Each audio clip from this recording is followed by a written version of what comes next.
Hey guys, tonight we're easing into something very gentle and a little bit strange. So go ahead and dim the lights, fix your pillow situation, and let your brain slowly slide out of today mode. Because tonight, we're not chasing battles or epic kings or dramatic betrayals. We're just quietly judging medieval people for thinking completely normal behavior was a sign that you were cursed, unstable, or maybe possessed by something that absolutely needed to be yelled at with Latin. So, get comfortable. Let your shoulders drop a bit, take a slow breath in, let it out, and let's wander back into the Middle Ages, where mental illness was mostly a mystery, and everyday human reactions could get you labeled, not quite. Right in the head, we're going to drift through a bunch of examples of ordinary behavior that to a medieval doctor or priest would set off alarm bells. You in modern psychology would probably call them stress, trauma, introversion, or having a rough week. But your friendly neighborhood 13th century cleric might call it melancholia, madness, or signs of the devil. And of course he would. Let's float into the first one. Being quiet and keeping to yourself. Imagine you're living in a little town in, say, 13th century France. The streets are muddy, the pigs are wandering around doing their thing, and your neighbors all know each other's business, because of course they do. You, however, are not really in the mood. You like to stay indoors. You enjoy your own company. You don't feel like loudly talking about harvests in the town square, or spending 4 hours gossiping by the well. In the modern world, people might say you're introverted, socially anxious, or just tired of humans. Totally fine. In the medieval world, that kind of withdrawn, quiet personality could look suspicious. Silence did have its place, but it needed a religious label to be socially acceptable. If you were a monk, a nun, or a hermit, then keeping quiet and avoiding company could be framed as holy. Contemplation, prayer, devotion. You weren't antisocial. You were just really into God. But if you were a regular townsperson and started spending a lot of time alone, avoiding church festivals, not joining in feast day parties, and generally fading into the background, people might start to whisper. They might assume you were depressed in a dangerous way, what they called melancholia, a heavy, black mood that doctors sometimes thought could tip into madness, or even demonic influence. There were medical theories for this. Medieval physicians loved their four humors: blood, phlegm, yellow bile, and black bile. If your black bile was out of control, that supposedly made you quiet, sad, sluggish, and gloomy.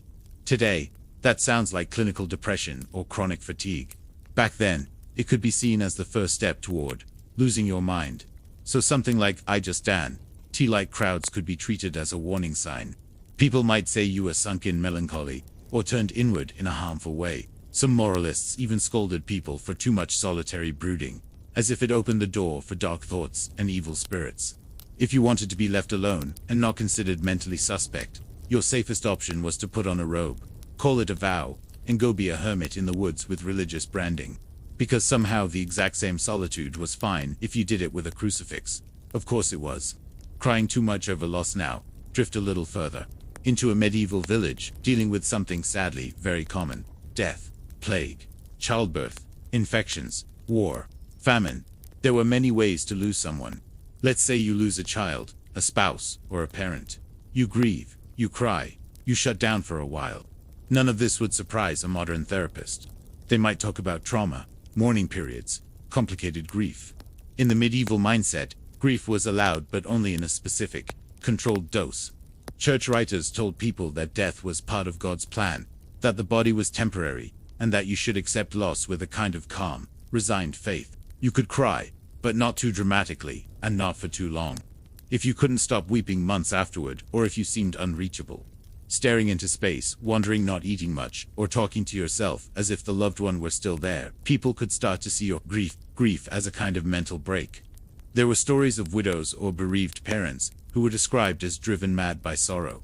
Modern psychology would look at many of those cases and say, yes, that's trauma, complicated grief, possibly depression or PTSD. In their world, that kind of prolonged distress could be a sign that something in your mind had snapped. There wasn't really a distinction between emotional overload and full-blown madness. Sorrow that stayed too long might be catalogued in the same general area as hallucinations.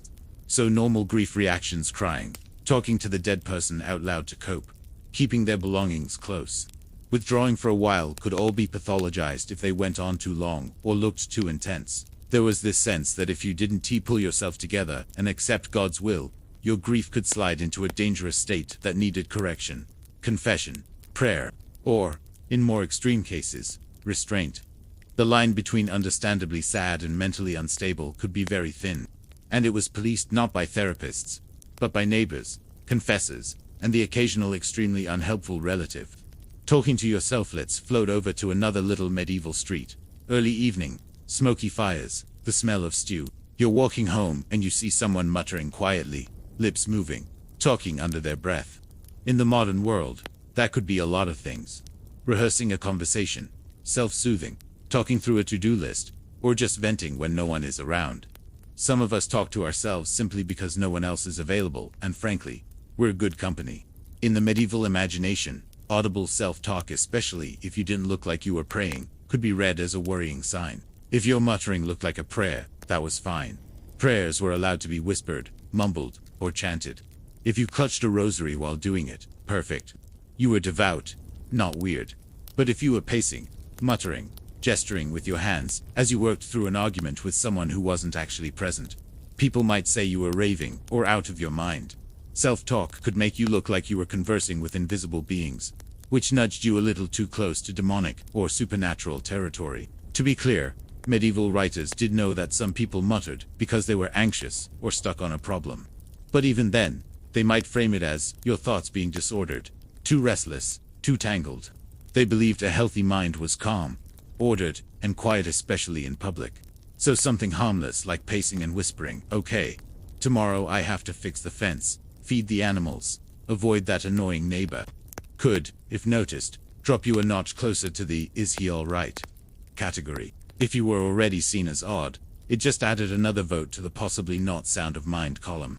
It didn't help that some extreme mental illness also involved visible muttering and talking to unseen figures. So the behavior itself, self-talk, was dragged under that same umbrella, even when it was just basic human coping. Being too religious lets drift into a different kind of strange. Because in a deeply religious society, you'd think that loving God loudly and enthusiastically would always be a good thing. But no, even piety had a "this might be mental illness" zone. Imagine someone who prays constantly. They fast way beyond the usual days. They spend nights awake in church, kneeling, crying, saying they see visions or hear divine voices. Today, a psychiatrist might ask about hallucinations, delusions, or obsessive behaviors mixed with a religious framework. In medieval Europe, saints' lives are full of people like this, and they are praised. But there's a catch. Those stories were filtered through the church. Family members and clergy would sometimes worry that an extremely devout person was not actually holy, but mentally disturbed. If your behavior caused practical problems, refusing food entirely, neglecting work, injuring yourself for religious reasons, or screaming during services, then people might start to talk about mad holy men or mad women of God. There are reports of individuals whose extreme fasting, self-punishment, or constant weeping over sin were described as both saint-like and a little unbalanced. Normal religious behavior, daily prayers, going to mass, giving alms was encouraged. But if everything you did was prayer, if you kept talking about visions nobody else could see, if you insisted that angels were giving you personal instructions, it might look like your mind had tipped over. Writers sometimes describe these people as having frenzies of devotion or being transported beyond reason. The tricky part is that the same behavior could either get you declared holy or mad depending on your social status, gender, and who was writing your story. A noblewoman seeing visions might attract cautious respect.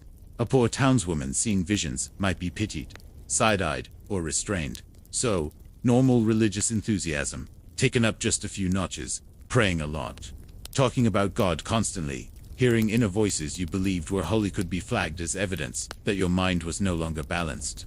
You were too heavenly, which somehow made you suspect on earth. Not being able to sleep lets drift into the night itself. You're lying awake on a straw mattress, in a cold room, listening to the wind rattle the shutters. Your brain will not shut up. You're replaying the day. You're worrying about crops, money, plagues, your children, your soul, or that embarrassing thing you said at the market 3 months ago. In the 21st century, this is called insomnia, anxiety, maybe chronic stress. Doctors talk about sleep hygiene, overactive minds, and nervous systems stuck in on mode.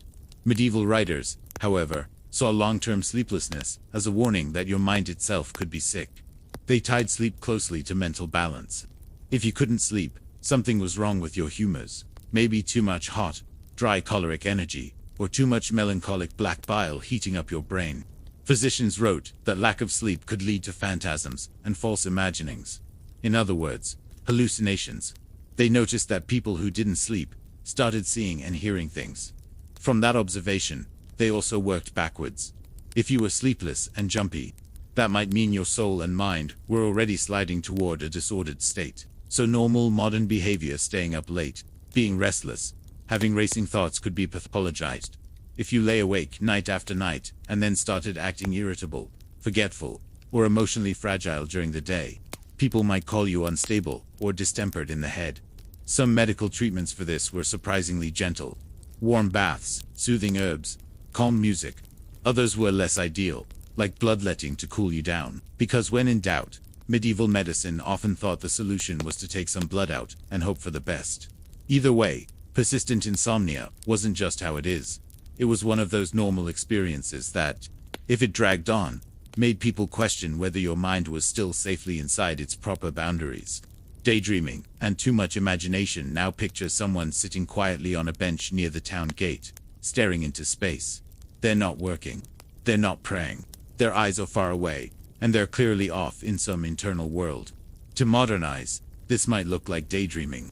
Maybe they're imagining a better life, mentally scripting some fantasy conversation, or just drifting. It can be harmless, even creative. In a medieval context, imagination was not always treated as friendly.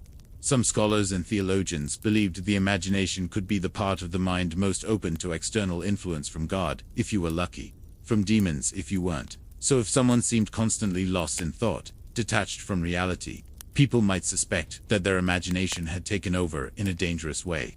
Texts sometimes describe fantastical madness, where people see things that aren't there, or build whole false worlds in their minds. Now, that might apply to someone with psychosis by modern standards. But the everyday version, being dreamy, distracted, or absent-minded, lived in the shadow of that idea. Parents and moralists complained about youths whose minds were always wandering, as if that wandering was a step toward instability. Too much inner fantasy could be read as a crack in your grip on reality, especially if you neglected work, missed prayers, or forgot simple tasks while lost in thought. Today, a teacher might suspect ADHD, or a therapist might talk about dissociation or coping through fantasy. Back then, it was more like, his mind is not fixed. He is not entirely sound. He lives too much with shadows.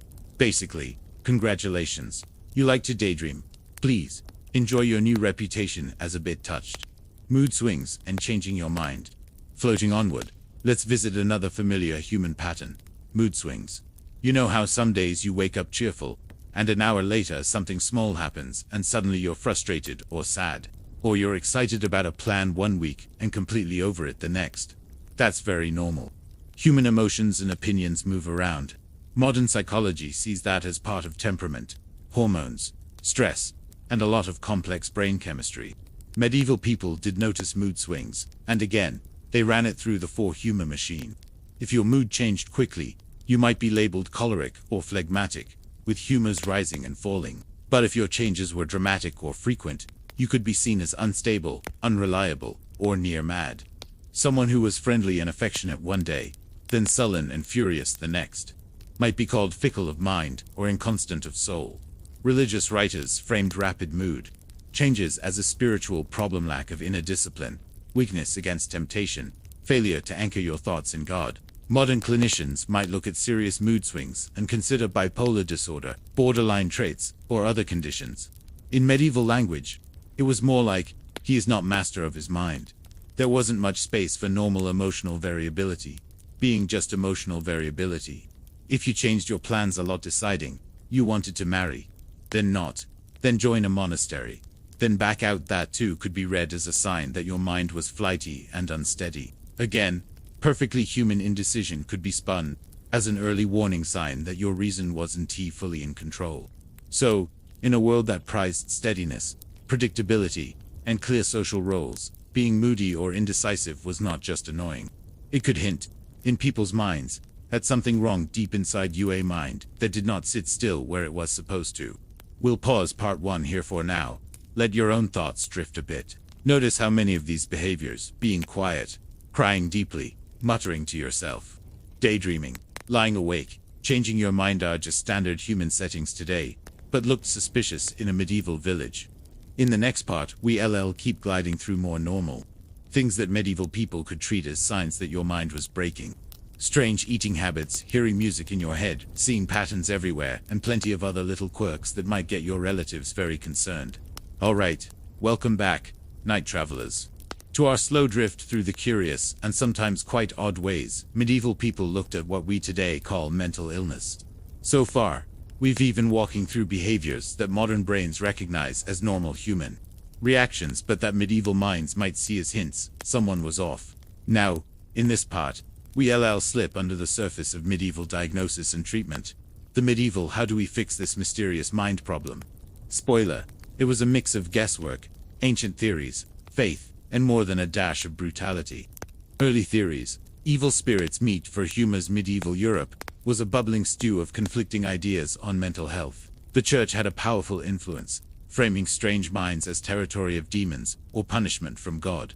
But at the same time, there was a strong thread of ancient medical wisdom still hanging on, imported from Greek and Roman scholars like Hippocrates and Galen. Galen's for humor's theory was king.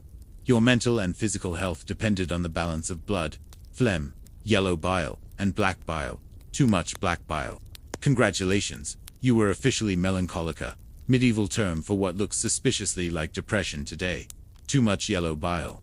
You might be choleric, angry, restless, or agitated. The humors were thought to swirl through your body and mind together, making a complex dance that decided your mood, actions, and even your personality. The medieval brain was a fluid-filled mystery, and your doctor's job was to rebalance those fluids, not with counseling or medicine the way we think, but with purges, bloodletting, and diet changes. But alongside this physiological guesswork lay a spiritual one. Many medieval folk believed mental illness was caused by demons taking up residence in your head. Symptoms like hallucinations, seizures, or sudden mood changes became proof of possession. This wasn't just abstract theology, it was a legal problem, because the church and community needed to root out evil influences. Diagnosing mental illness in the Middle Ages without modern psychiatric tools. Diagnosis was basically reading the signs in behavior and physical symptoms. Of course, many of those signs, tantrums, screaming, talking to invisible people, could be explained by anything, from epilepsy to trauma, or an actual brain injury. Medieval doctors didn't have MRI machines, but they had texts, so they tried to fit people into categories, often religiously informed. Oddly enough, historians tell us that medieval chroniclers and physicians were sometimes surprisingly aware that things like diet, grief, overwork, or alcohol could cause mental distress. They called these proximate causes, acknowledging that sin wasn't always the main reason. But public attitudes and punishments often leaned into supernatural explanations anyway. One curious practice was trepanation, drilling a hole in the skull to let evil spirits escape. Yes, that was science back then. Doctors also prescribed purging, bloodletting, and whipping, because why not double down on pain if you're not sure what else to do? Ironically, these treatments often made patients worse. Treatment, the medieval version of good luck treatments, ranged from mildly soothing to outright brutal. Herbs, warm baths, and music was sometimes used, showing medieval healers had some sense of comfort methods. But superstition ruled the day for those thought possessed. Exorcisms were the primary go-to. These religious ceremonies involved prayers, holy water, and sometimes fasting, or flagellation, aka whipping yourself or others. People seen as mentally ill, especially those believed possessed, might be confined in asylums or isolated by their communities. Families could be ashamed to keep them at home, which unfortunately meant many suffered alone or were mistreated. Some were even accused of being witches or werewolves. There were actual trials, torture, and executions for behavior now recognized as symptoms of mental illness. Imagine how terrifying that must have felt. Slow transition toward medical care. By the late Middle Ages, some progress was brewing. Medical schools in cities like Salerno and Montpellier began to reopen the doors to classical knowledge. Monks and nuns sometimes ran hospices that, despite religious framing, treated patients more humanely. Still, Mental illness was heavily wrapped in religious and supernatural ideas. It would take centuries before mental health care evolved to what we know today. Wrapping up part 2, so, as your eyes grow heavier, think about this. The medieval mind tried to understand mental illness with the tools and beliefs it had, an awkward blend of ancient science, religious faith, and social fear. Normal behaviors, like mood swings or sleepless nights, could end up tangled in humors, spirits, and mysterious balances far beyond someone's control. And treatments, well, they often reflected an attitude that pain or punishment might just drive the madness out. We'll keep floating gently along next time with more examples of medieval normal behaviors that could get you labeled mad, unusual eating, sensory experiences, and those famously bizarre quirks of royal families. Rest easier. Modern brain will thank you for knowing just how lucky it is. Welcome back to this lazy, drifting journey through medieval minds and their peculiar ways of dealing with mental distress. You've been very patient so far. So now it is time to peek behind the curtain at how medieval people tried to fix or sometimes just cope with the mysterious madness they saw around them. Spoiler alert, it wasn't pretty, precise, or particularly effective. The Stone of Madness surgery. One truly bizarre medieval medical myth was the idea that some people had a literal stone of madness stuck inside their skull. Sounds charming, right? Apparently, madness wasn't just a mental or spiritual problem. It was also a physical rock or jewel trapped in your head, causing all sorts of trouble. So what's a medieval quack to do? Drill it out, of course. The surgery is called trepanation, where someone would literally cut or drill a hole in your skull to remove the stone. No anesthesia, no antiseptic, just a confident knife and a prayer. This was both a medical and spiritual act, as it was thought to free trapped evil spirits as well as restore your health. Of course, most people didn't survive this procedure. But that didn't stop medical charlatans from roaming the countryside, touting their miracle cure. Hieronymus Bosch even painted a scene showing one such doctor cutting the flower of folly from a fool's head, which is as delightful as it sounds. Bloodletting, purging, and other balancing acts. The four-humus theory was so ingrained that doctors' first tool was often some form of bodily extraction. If you were melancholic, they would try to purge your black bile with laxatives or vomiting. If you were choleric, angry, or restless, bloodletting was the go-to solution. The idea was simple: remove the excess liquids that were throwing your mind off balance. These treatments had absolutely no scientific validation, unsurprisingly, and could easily make patients weaker or sicklier. But they fit perfectly with medieval ideas of bodily and mental harmony, so they stuck around for centuries. Exorcisms, church's primary treatment for many people believed to be mad. The real treatment was religious. If the devil had taken residence in your soul, priestly exorcisms were the answer. These ceremonies were elaborate affairs, prayers, holy water relics, chanting, and sometimes physical fasting or flagellation that's whipping yourself or others. The theory was that intense religious intervention could drive out evil spirits. Sometimes, these rituals were therapeutic for the patient, providing community support and ritual structure. Other times, they were frightening and harsh. Isolation, asylums, and social responses. When exorcisms and bloodletting didn't work, spoiler, they rarely did, the mentally ill often ended up isolated. Families might confine them to a room or send them to early forms of asylums. These institutions varied widely. Some were strict, prison-like places, others more like hospices. For many centuries, mental illness was less about treatment and more about containment. People with odd behavior were often hidden away, both out of fear and shame. Other odd treatments besides the gruesome and religiously intense methods. There were some gentler options. Music, dance, and storytelling was sometimes used to soothe troubled minds. Warm baths and herbal remedies aimed to relax patients and rebalance humors in a softer way. Unfortunately, extreme sensory experiences, like exposure to loud noises or harsh weather, were also sometimes used in the belief that discomfort would purge evil spirits. So basically, if the doctor didn't scare you to death, the treatment might just be to freeze or roast you a little. A social and medical transition by the late Middle Ages. More medicalized approaches began to creep in. Medical schools revived classical knowledge and sought more scientific methods. Some monasteries and hospitals provided more compassionate care. Still, supernatural and humoral ideas dominated thinking. So the divide between illness as a spiritual versus medical problem remained fuzzy. As you slowly drift, let the idea settle that medieval mental health treatment was a wild mix of brutal medical superstition, religious ritual, and sporadic kindness.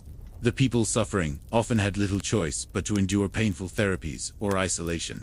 Next time, we'll continue to explore the everyday normal behaviors that were misunderstood as madness, focusing on royal families, and how their strange quirks added a whole new level to medieval mental health drama.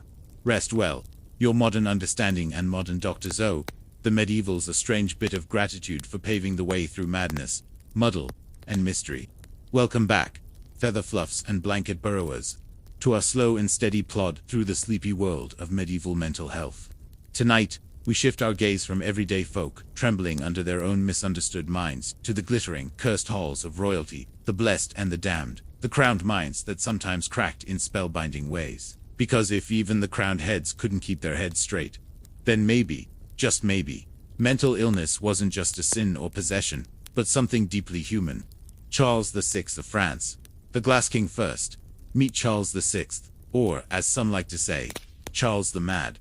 He ruled late 14th century France, and history remembers him as a king beset by terrifying bouts of psychosis. One of his most famous delusions, that he was made of glass. Yes, glass frail, breakable, and oh, so delicately dangerous to touch. He took this very seriously.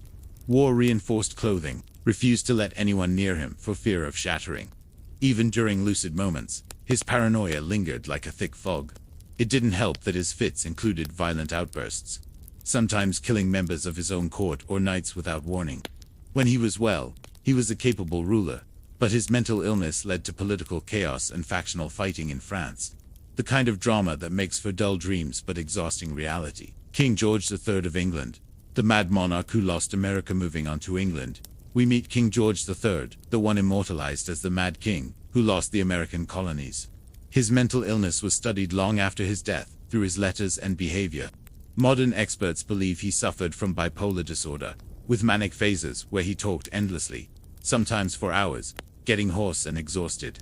At his worst, he was unpredictable, demanding to be wheeled around like a child, stealing wigs from pages to burn them, or shouting wildly at the court. His doctors argued over treatments, a medical soap opera of confusion. Eventually, his son took over government duties, and George largely withdrew to Kew Palace for private care. Despite his struggles, he was a devoted family man, whose illness didn't erase his kindness or intelligence. Joanna of Castile, the woman called La Loca, Joanna, Queen of Castile and Aragon, earned the nickname La Loca, the Madwoman. Her story is a tragic blend of personal sorrow and political manipulation.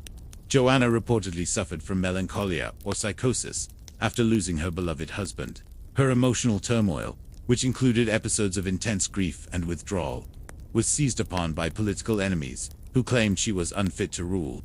She was effectively imprisoned for decades, locked away from power while regents ruled in her name. Whether she was truly mad or simply a victim of ruthless politics has been debated endlessly. Other royal eccentricities. History has plenty more tales of royal oddities that might point to mental illness, or perhaps just the quirks of power and privilege.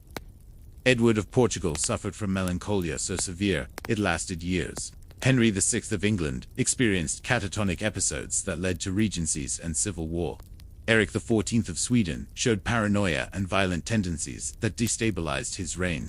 Ludwig II of Bavaria was obsessed with building extravagant castles and was declared insane by his ministers. These royal stories blur the lines between mental illness, political intrigue, and the peculiar pressures of ruling. Royal madness, drama, and dynastic disaster. When the monarch's mind faltered, entire countries felt the weight. In a time when kings were believed to be God's chosen, having a mad king was not just a personal tragedy, was a national crisis. Regents, factions, and foreign powers vied for control during periods of incapacity. Succession disputes, wars, and instability followed, often fueled by paranoia and distrust, born in palaces shadowed by mental illness. Ironically, many royal madness labels probably mixed genuine illness with rumor, fear, and political smears. But the truth remains that ruling while unwell was a lonely, fraught, and dangerous affair. As you gently drift towards sleep, consider this: even the powerful carried burdens no crown could shield against. Their stories remind us how fragile the mind is, and how histrious mad kings were. Above all, deeply human. Next time, We'll explore even more subtle and strange behaviors labeled madness, and what that meant for ordinary people and elite families alike. Sleep well. Royal dreams can be strange ones. Welcome back, dear listeners, to the ever-slow, ever-soft unfolding tale of medieval minds and society's awkward dance with what they called madness. By now, we've seen normal human behaviors labeled as signs of mental trouble, the baffling treatments invented to cope with those troubles, and how royal mental illness turned kingdoms upside down. Tonight, we gently explore how medieval communities viewed and handled madness not just as illness, but as a social phenomenon. Because in a world without modern institutions or social services, everyone's business was everyone's business. Madness as a social concern to medieval eyes. Madness wasn't just a personal struggle, it was a communal problem. When someone acted mad, it wasn't only about their own disordered mind or body. It was a crack in the social fabric, a threat to the orderly world of church, crown, and kin. Madness could disrupt markets, religious rituals, and, especially, public order. Communities had to respond to contain the unpredictable, to protect bystanders, and to manage the social consequences. Local authorities, clergy, and families often worked together to decide what to do. Containment and care, from chains to pilgrimages, contrary to the modern idea that mad people were constantly abused or ignored. Some medieval communities did attempt care. Often, this care involved containment, sometimes with chains or locked rooms, but also communal roles were carved out to manage those displaying unusual behavior. Some mad individuals were integrated into village life, even given roles that allowed them to be tolerated. Pilgrimage was a common treatment that doubled as social containment. Mad people might be sent on religious journeys, both to heal and to remove perceived disorder from the home environment for a while. Such journeys had spiritual and social significance, linking individual madness to a broader communal ritual of purification. Madness as entertainment for the rich. There was a slightly darker social side to madness. Entertainment. Wealthy nobles sometimes kept fools or jesters, people with odd behaviors who were simultaneously tolerated and patronized. Though often tragic, these individuals could become fixtures in courts, sources of amusement. On a larger scale, some madhouses became places the upper classes visited to view the mad spectacle, reading books or looking at art depicting madness. The rich enjoyed being separated from madness, finding in it a source of comedy or moral instruction, but only as long as it stayed locked away. Legal and economic implications. The law recognized madness in some ways. Medieval legal codes distinguished between those who were natural fools and those non-composed mentees not sound of mind. Sometimes, the crown intervened to protect the property of mentally ill landowners from greedy relatives. But this also meant the crown profited by controlling the estates of those deemed mad. Madness wasn't just a medical or spiritual category, it played into the economics and power struggles of the day. Protecting social order meant regulating madness in a way that maintained hierarchy and property rights. Madness was part of medieval culture. Madness appeared everywhere in the streets, in religious festivals, as wandering mad people, jesters, and even as grotesque cathedral carvings, reminding people of the fragile line between reason and folly. In some ways, madness was more visible and free to express itself than in later centuries. Before the rise of confinement and institutionalization, celebrations of fools and madness permeated medieval life, sometimes offering a strange kind of social release or critique. As you close your eyes and nestle deeper under your blanket, consider how madness in the Middle Ages was not just a medical mystery, but a sprawling social tapestry woven through law, religion, family, and entertainment.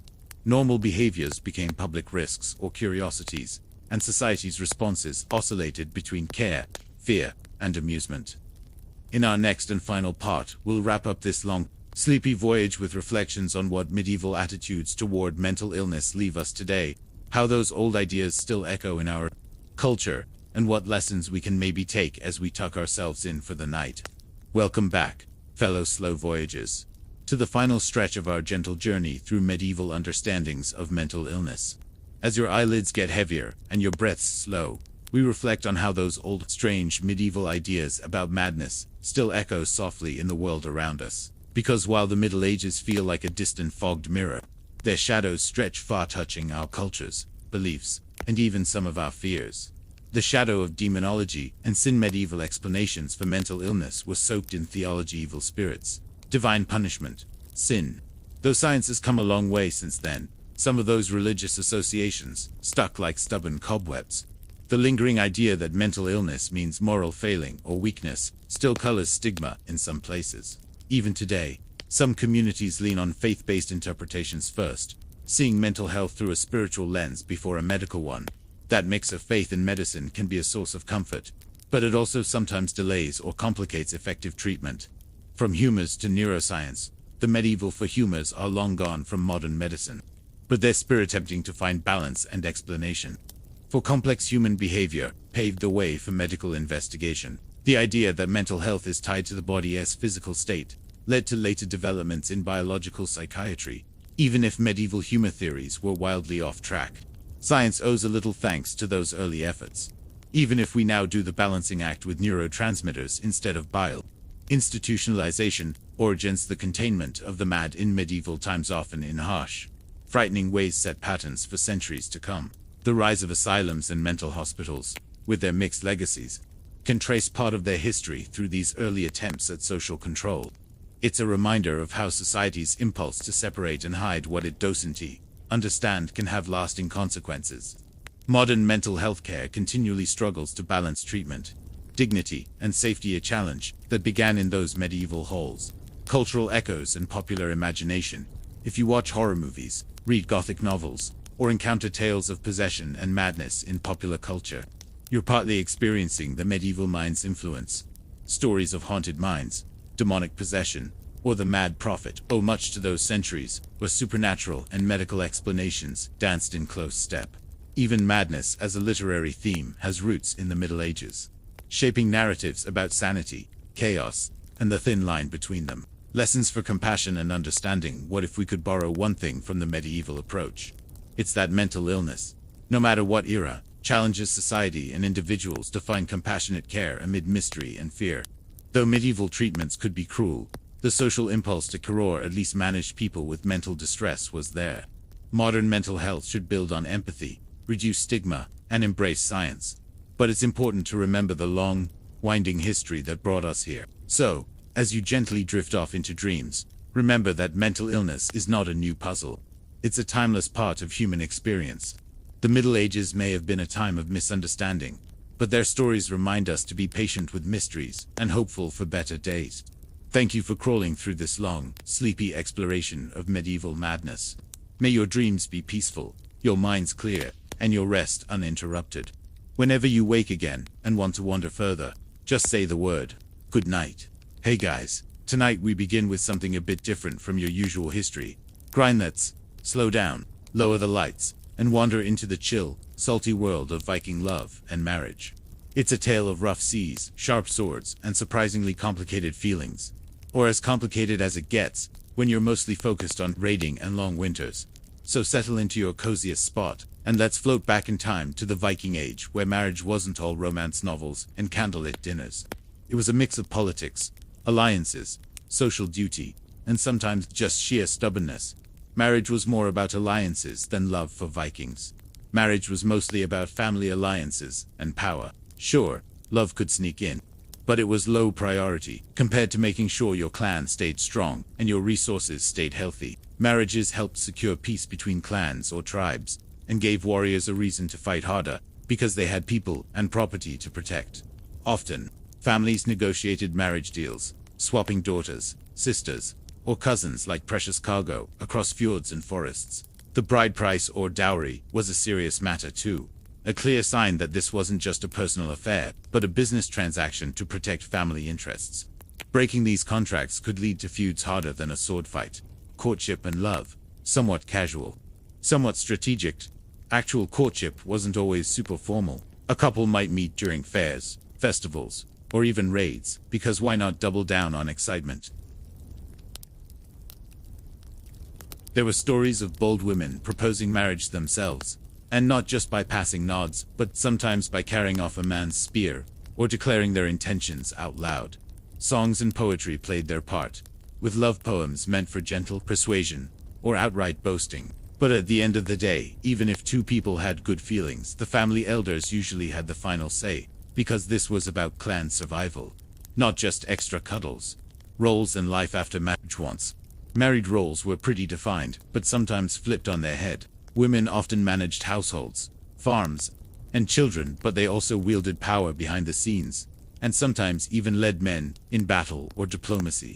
Men might go off raiding for months, leaving women to run the homestead and make sure everything stayed intact. Divorce was possible, which might surprise you, but it wasn't always simple. You could divorce for reasons like infertility or infidelity, but usually it meant complicated negotiations over property and kids. And yes, remarriage happened, especially if the alliance needed fixing or someone simply wanted a second chance at happiness or security. Love in Viking sagas. More drama than Disney. The Icelandic sagas are full of love stories that sound like medieval soap operas. Unrequited love, rivalries, secret affairs, and tragic deaths. You'll find whole chapters about lovers hiding in caves or dueling over a sweetheart because payment through sword wounds was apparently a thing. These stories show a different side of Vikings from the usual pillaging warrior image. People dealing with heartbreak, passion, jealousy, and loyalty. So, as you get comfy and let your mind float across fjords and fjells, remember that Viking love and marriage were as rough and layered as the land itself. Not just about romance, but about survival, society, and sometimes stubborn hearts that didn't always follow the rules. Let's keep it slow and gentle, and whenever you're ready, we'll ease into more Viking customs and quirky personal stories. Rest well, and if you dream of longships and starry skies, you're in good company.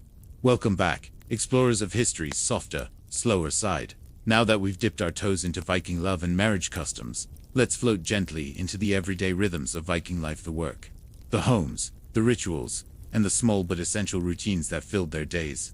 Most Vikings were farmers, because yes, between the dramatic longship raids, somebody had to grow the oats and barley. These hard-working folks tended cattle, pigs, sheep, chickens, and horses, or just fished and hunted if the farm wasn't cooperating. Depending on where they lived, their houses were mostly long timber halls, with smoky hearths and thatched roofs.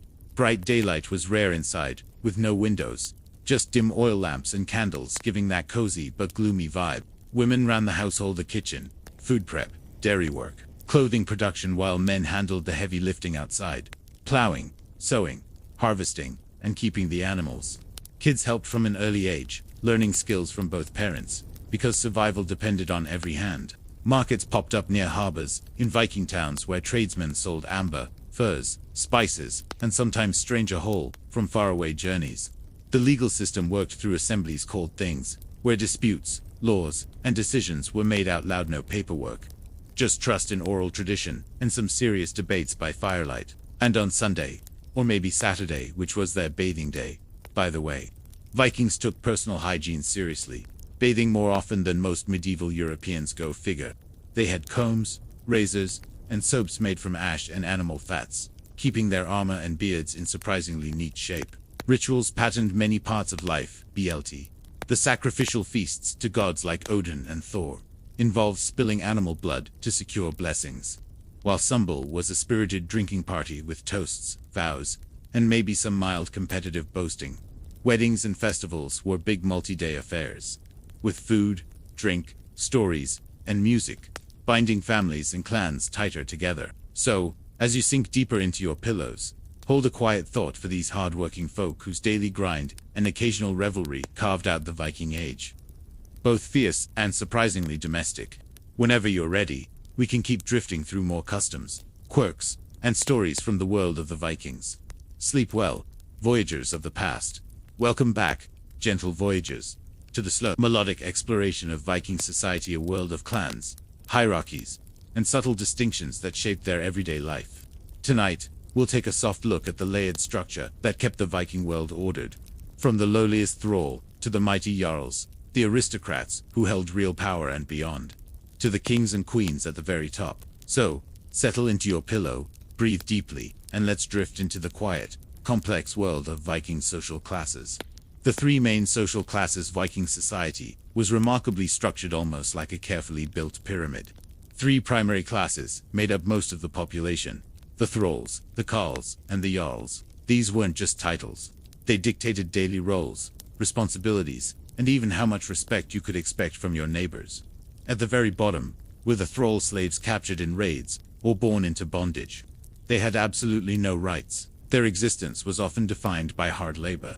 And being a thrall was about as close to living furniture as you could get literally. Some were used as household helpers or traded as commodities. Next up, the carls freemen and farmers who owned or worked land. Most Vikings fell into this group, and while they had rights and protections under the law, they weren't exactly the top brass. Some farmed their own land, others worked as craftsmen, traders, or soldiers, an adaptable bunch who kept society ticking. And at the very top, the jarls, nobles, chieftains, and warlords. They often ruled large territories, wielded great influence, and accumulated wealth through land, raids, and alliances. Later in the Viking Age, some jarls became kings, but most maintained their aristocratic standing by governing their clans and organizing military campaigns.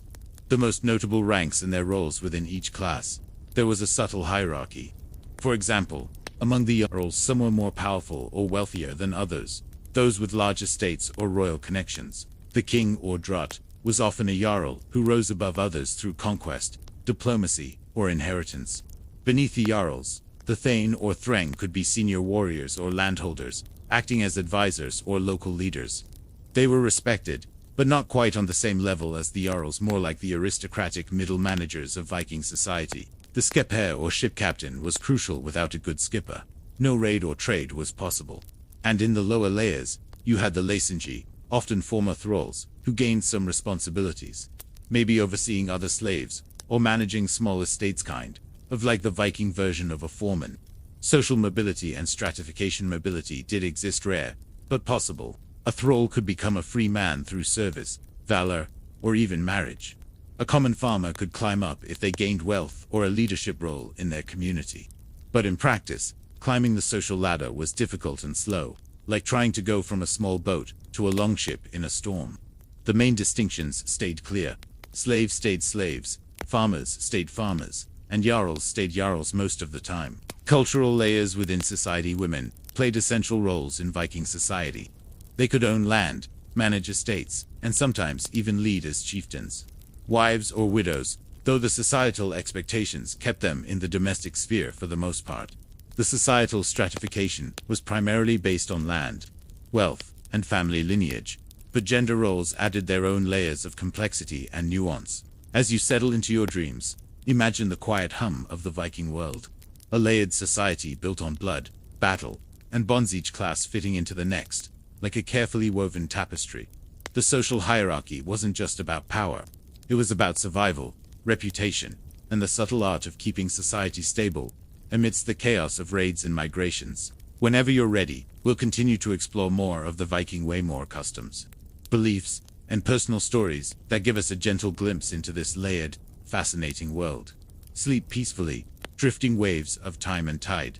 Welcome back, gentle dreamers, to our calm stroll through the world of the Vikings, beyond the armor and swords to the rhythms of daily life that built their communities and carried their stories forward.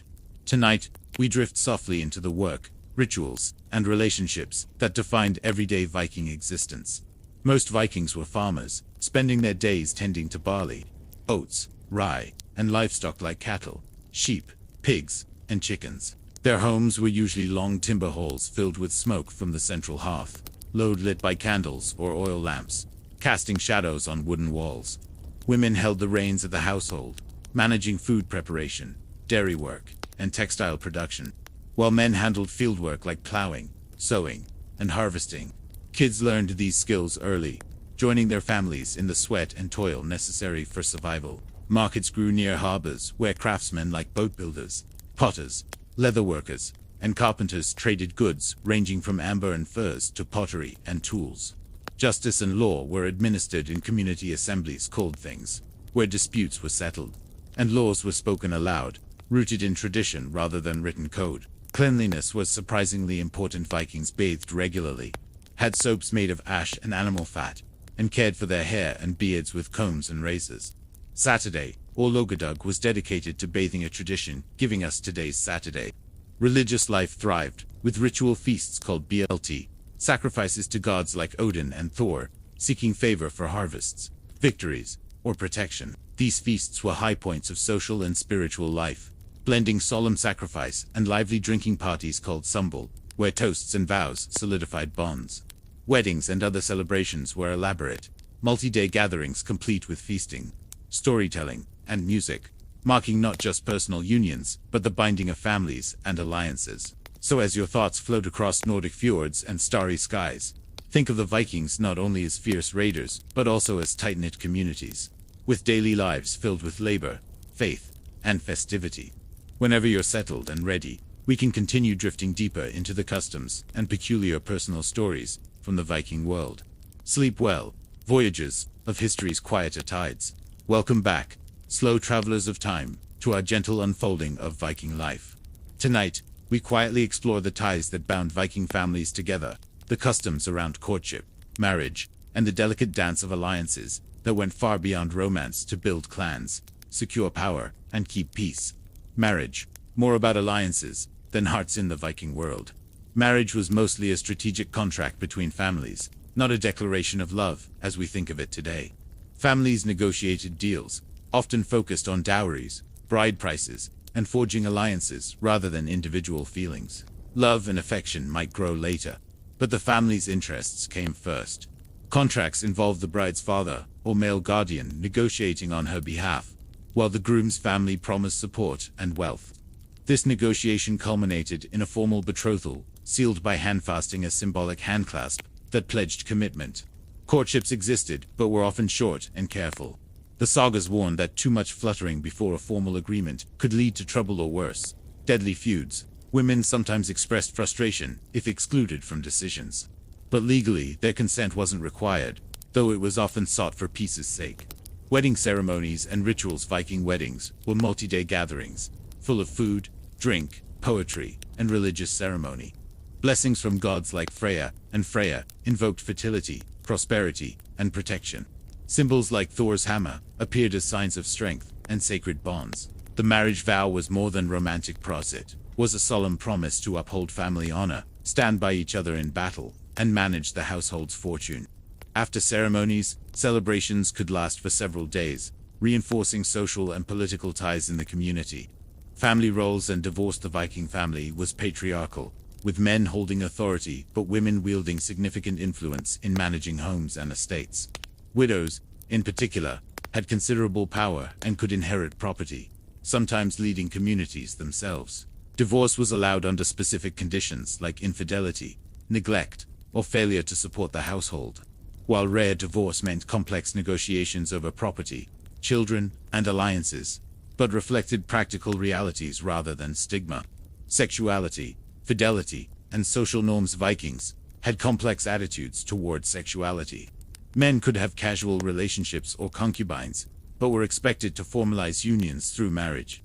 Women were expected to remain faithful within marriage, and violating another man's wife could lead to serious penalties, including death. Unmarried individuals risked social exclusion because marriage and childbirth were seen as duties to family survival and societal continuity. So, as you softly nestle under your covers, picture a Viking world where love was a slow-burning ember, ignited by obligation and honor, where marriage was life's grand alliance, and where family ties were as strong and flexible as the sea's tides. When you're ready, we can drift further into the Viking mind and explore more everyday customs and extraordinary tales shaping their lives. Sleep well, fellow history driftwood. One of the most iconic Viking rituals was the ship burial. It was reserved for the elite kings, jarls, and warriors of high status. Imagine a richly decorated ship laid to rest on land, sometimes the real vessel, sometimes a symbolic stone ship. The deceased would be placed inside, often dressed in fine clothes, and surrounded by goods like weapons, tools, jewelry, and sometimes even sacrificed slaves or animals. The ship symbolized the journey to the afterlife, carrying the dead on waves beyond this world. Once prepared, the ship and its precious cargo might be set ablaze, or covered with earth and stones to form a burial mound, sometimes towering, monumental, and towering as a lasting memorial. Cremation. Fire as purification and transformation for most Vikings. Cremation was the common way to send off the dead. Bodies were burned on funeral pyres, and the ashes collected for burial in urns, or scattered in sacred places. Fire was seen as a purifier and transporter of the soul. The intense heat was believed to release the spirit from its earthly cage, elevating it toward Valhalla, Helheim, or other realms. depending on who you were and how you lived. Grave goods, tools for the afterlife. Every Viking burial, whether in a mound, ship, or simple grave, featured goods for the journey beyond. These could be practical items, like weapons, horses, or household tools, or precious objects like silverware, amulets, and jewelry. The more valuable or numerous the offerings, the higher the social status of the departed. Elaborate funerals and rituals. Viking funerals could be multi-day events with feasting, chants, and sacrifices. Sometimes, slaves or servants were buried alongside their lords, a grim testament to loyalty or status. The sagas tell of the Angel of Death, an elder woman involved in preparing chieftains for their journey.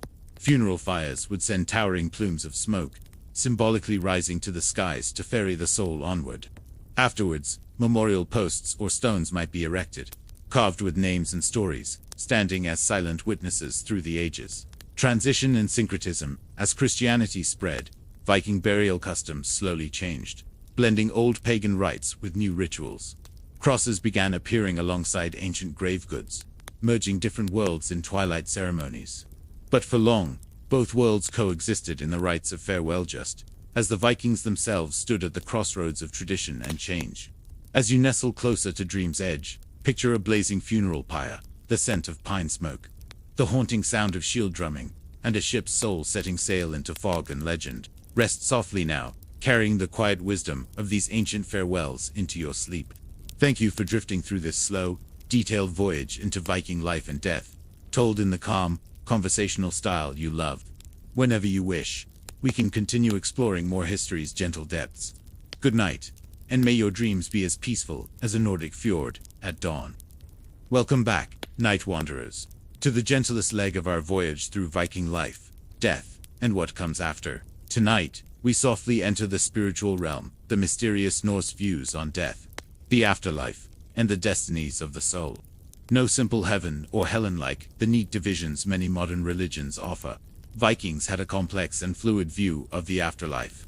There wasn't just one place all souls went, but a variety of destinations, reflecting how you died and who you were in life. The ideas were ancestral, poetic, layered, and sometimes confusing, more like old stories passed around the fire than strict doctrines. Most Vikings hoped to be chosen by Valkyries to join Odin in Valhalla, the great hall where warriors feasted, fought, and prepared for the world's final battle, Ragnarok. But this honor wasn't for everyone. Only those who died bravely in battle were thought to go. Their others went to Folkvanger, Freyja's meadow, another hall for the chosen dead. For many who died natural deaths or illness, the journey led to Hell, an underground realm ruled by the goddess Hel, neither purely good nor evil, more like a dim, shadowy resting place. Here, souls continued in a kind of shadow existence, distinct from the earthly world but not full of either torment or bliss. The soul's many parts. The Norse imagined the soul as complex, made of different parts with different fates. The Hugra was the mind or spirit, which might hang around the world, haunting or blessing loved ones. The Hummingja was a kind of luck or fortune, passed down and shared with family members. The Filja was a spiritual double or guardian, often seen as an animal connected to a person. Death didn't erase a person but transformed their presence, whether by haunting or continuing through descendants and memory. Rituals, magic, and guidance. Spiritual guides, often women, known as seer practitioners, performed magic and rituals to help souls navigate the afterlife. These rites included trance states, chanting, and symbolic gestures designed to protect the living and the dead. Such ceremonies might also involve sacrifices or token gifts to appease spirits and gods, ensuring smooth passage for the departed. Legacy and change. As Christianity spread through Scandinavia, Norse afterlife beliefs mixed with new ideas of heaven, hell, judgment, and resurrection. The old gods' halls faded from common belief, but left traces in folklore, art, and cultural memory. Yet even today, the Viking vision of a heroic, multifaceted afterlife continues to capture imaginations, reminding us how humans wrestle with mystery, mortality, and meaning across time. As you cradle yourself in the night, imagine the Viking soul's journey through smoke and memory, battle and feast, shadow and light carried across the waves of time and story. Rest well in this ancient calm, and thank you for floating gently through these histories told in sleepy, soft waves. Whenever you wish to drift onward, just say the word. Good night, friends of the past and dreamers of the future.